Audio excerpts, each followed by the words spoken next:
We begin this morning with a major development in the investigation into the suspicious disappearance of Queensland teenager Pheobe Bishop.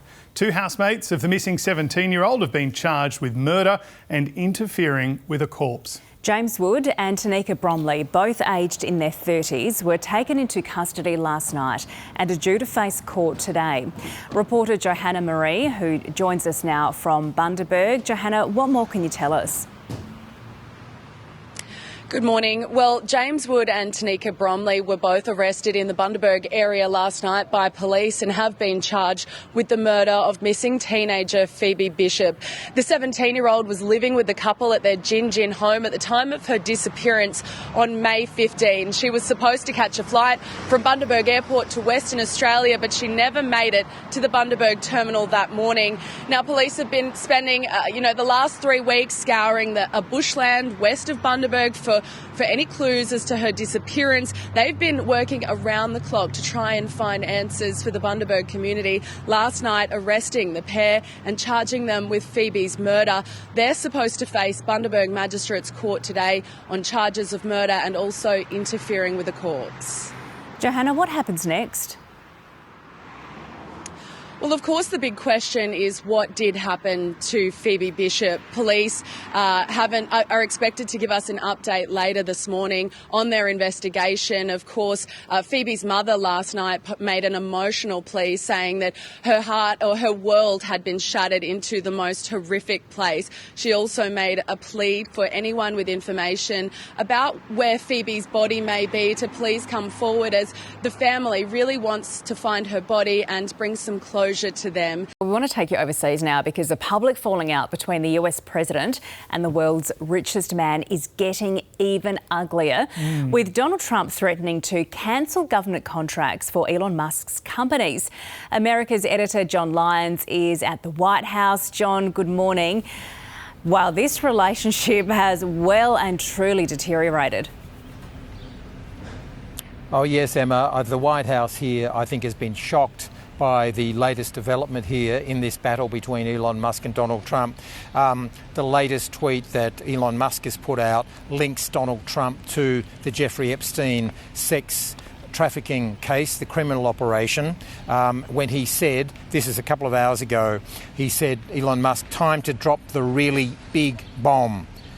Donald Trump is in the Epstein files. That is the real reason they have not been made public. Have a nice day, DJT, to Donald Trump. Very provocative tweet, and that followed 2 days of Elon Musk shooting across the bows of Donald Trump, attacking his centrepiece tax bill, which Donald Trump calls the big beautiful bill, but which Elon Musk says essentially will bankrupt the United States. And Elon Musk said before the Jeffrey Epstein tweet, without me, Donald Trump would have lost the election. The Democrats would control the House and the Republicans would be 51-49 in the Senate. And then he sent a follow-up saying, such ingratitude. So things have really deteriorated. But before the Epstein grab, Donald Trump had come out to try to shoot back a bit in fairly moderate terms for Donald Trump. This is what Donald Trump said. Elon and I had a great relationship. I don't know if we're well anymore, but I'm very disappointed because Elon knew the inner workings of this bill better than almost anybody sitting here, better than you people. He knew everything about it. He had no problem with it. All of a sudden he had a problem, and he only developed the problem when he found out that we're going to have to cut the EV mandate, because that's billions and billions of dollars. So the White House now, Donald Trump has to respond to this latest accusation by Elon Musk that he is in the Epstein files, because that's a criminal sex trafficking operation.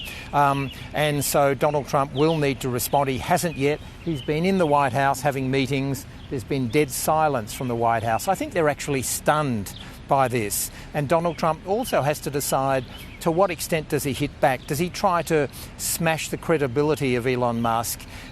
Because Elon Musk is a colourful character. One of the new investigations here recently talked about his drug problem with ketamine and other substances. Now, does Donald Trump himself go ballistic and hit back at Elon Musk, try to smash his credibility, or does he just hope that this whole thing goes away?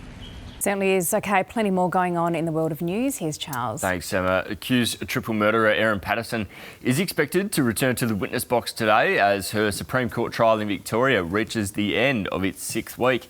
Cross-examination isn't expected to wrap up today, with the trial to be extended into a 7th week.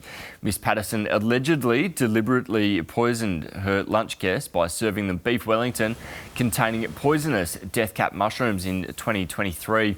She's always maintained her innocence. The federal government has offered to review strict biosecurity laws to allow US slaughtered beef into Australia in an effort to secure the removal of Donald Trump's tariffs.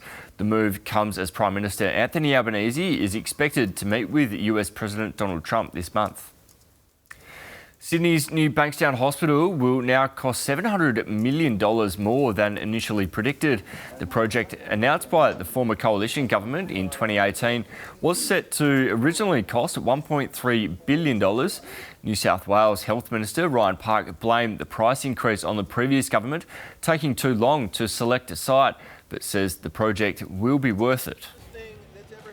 The Australian Medical Association has welcomed the Combat Sports Commission's decision to reject an application for a bare-knuckle boxing tournament in Perth.